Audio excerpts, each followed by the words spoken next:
قدرمن وروڼو طاهر خان زمونږ پښتنو ته یو چیلنج ورکړی دی.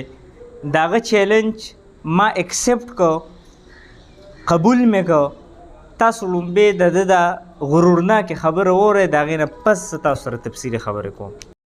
ډېر په اسانه درته پرېږدم ښه، او ډېر په شارټ باندې ته جواب درکوم. اون ریکارډ په کیمره کې درته ویم، اون ریکارډ چې څونه پښتانه ما اوري، څونه پښتانه. لالا تم ګواه د دې خبرې، زما دا نعیم ورور هم ګواه دی.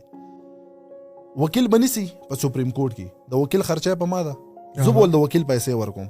1 روپۍ زما په بزنس کې یا ما په پرسنل زندګۍ کې زما بینک اکاونټ پروت دی، د پاکستان هم او د سعودي عرب هم. 1 روپۍ چا په ما باندې ثبوت کړه.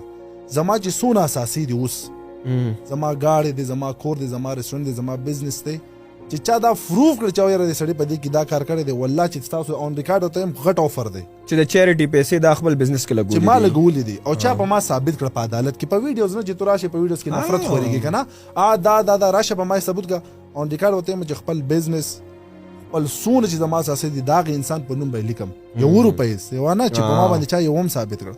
قدرمن وروڼو د 1 روپۍ یاده کړې ده، او انشاءالله زه به پاکستاني کروڑو او د سعودي عرب لکونه ریاله په ما ثابت نه کړل، څه چې سزا وي او څه جرمانه په ما باندې کېدي، زه تیار یم ورته.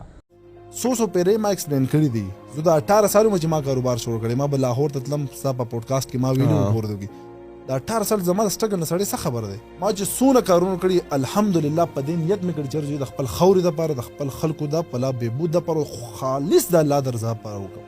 نو چې خلکو ته دا ښکاري چې د هلک د چیریټي کار کړی، په دې کې به لازم څه داندلي کړي او په دې باندې به رسم کړي، خلکو ته دا ولې نه ښکاري، موږ په دې مایند سیټ لګایو.